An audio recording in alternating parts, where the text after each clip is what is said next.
Good evening. My topic for tonight is slavery in America. Slavery in America began in 1916 when the first African slaves were brought to the North American colony of Jamestown, Virginia, to aid in the production of such lucrative crops as tobacco. It is estimated that between 6 million and 7 million slaves were imported to the New World during the 18th century alone.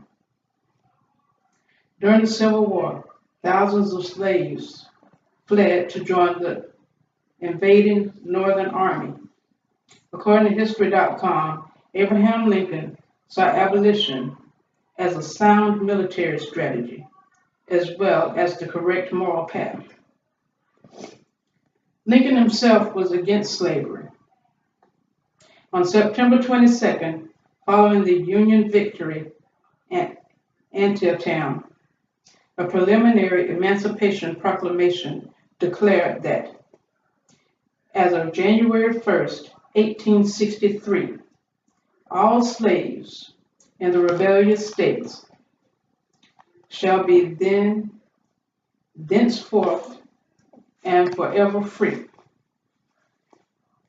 When the proclamation took effect, it freed 3.1 million of the 4 million slaves in this country. Slavery plays a major role in African American culture,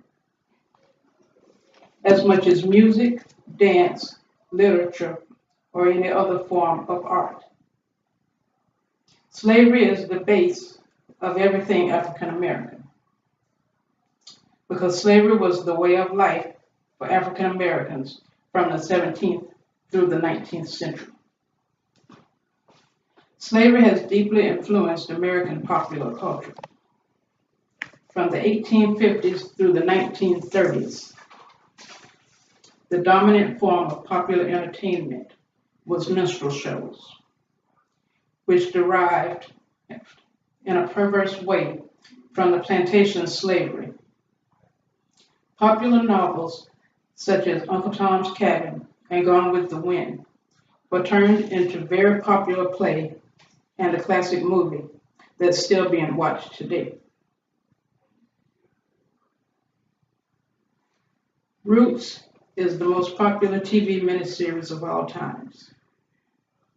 Roots has changed our culture by setting off an explosion of interest in genealogy, ethnic backgrounds, and slavery. Customs of the slaves made the way for gospel music and the blues. Numerous writers confronted the issue of slavery during the antebellum period. Encyclopedia.com defines the antebellum period as, in American history, the antebellum period refers to the years after the War of 1812 and before the Civil War. The writers of the period posed many thought-provoking questions about slavery.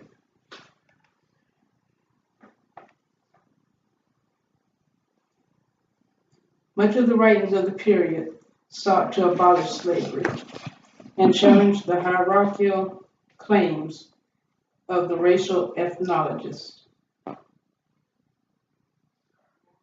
For many women writers, slavery raised the questions about women's rights, and women reformers saw themselves especially qualified to contest slavery, which they regarded as a specific institution in the slave South and is one of many manifestations of patriarchal power.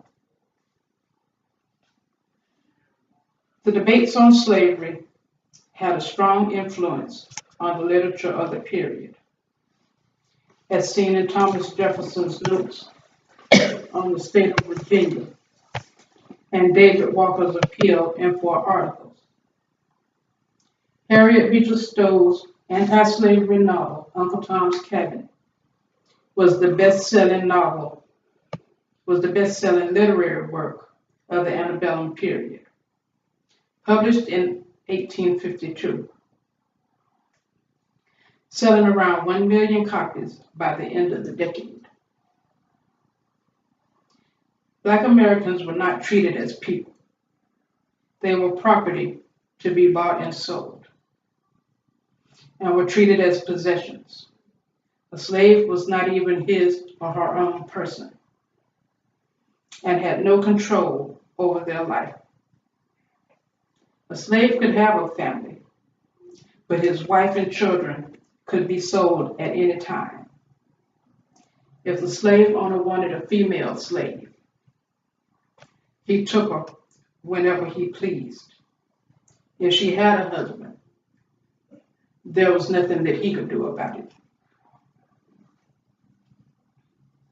The Declaration of Independence, drafted by Thomas Jefferson, declared that all men are created equal.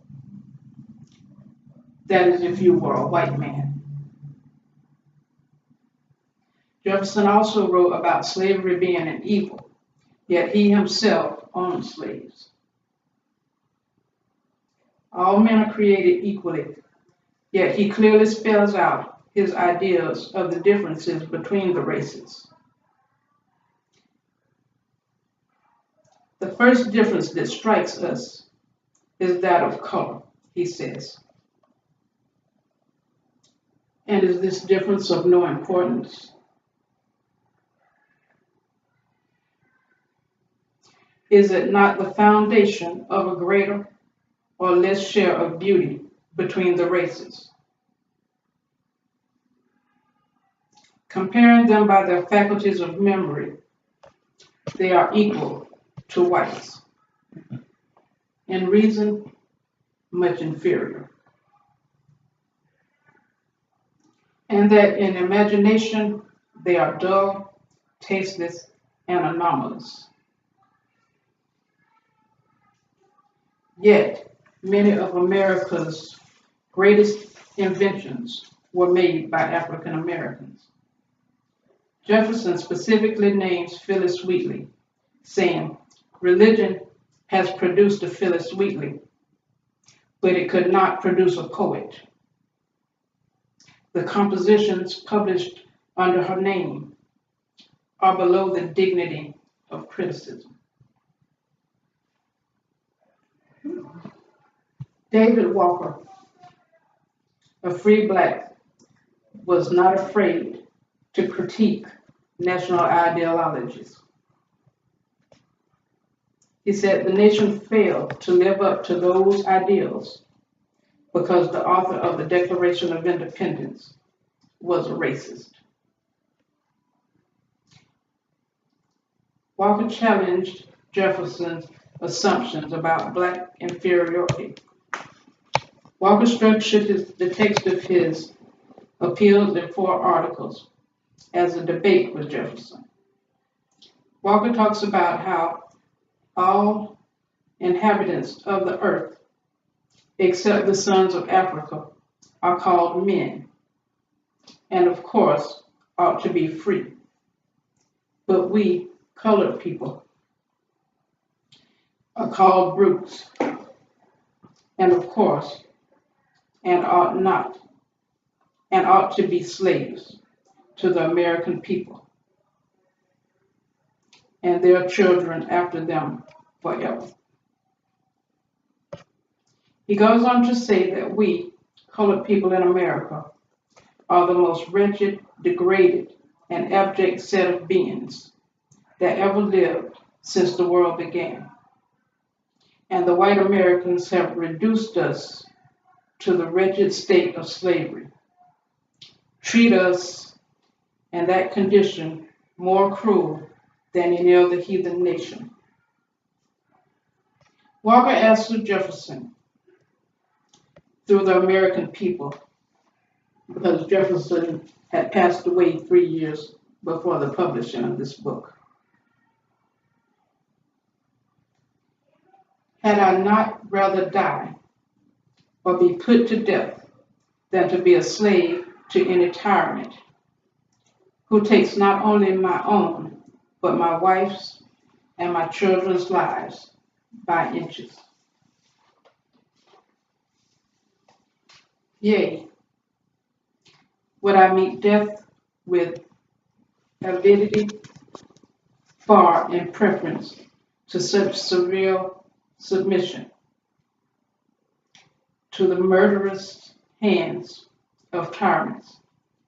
In response to Jefferson's remarks about the blacks, Walker says, I know well that there are some talents and learning among the colored people in this country, which we have not had the chance to develop through the consequence of oppression. Walker says that unless we refute Jefferson's arguments about us, we will only establish them. Walker recognizes whites and blacks as being the same when he remarks, did our Creator make us to be slaves to dust and ashes like ourselves? Are they not dying worms as well as we? The end of institutionalized slavery and the freeing of African slaves brought the United States closer to achieving true democracy. However, along with liberty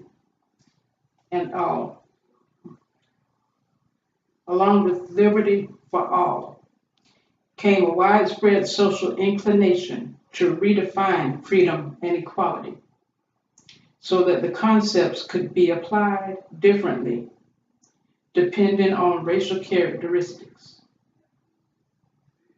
These changing definitions were codified in social rules set in place to provide a constant reminder about race and about the place in society that the color of one's skin mandates for blacks and white people alike.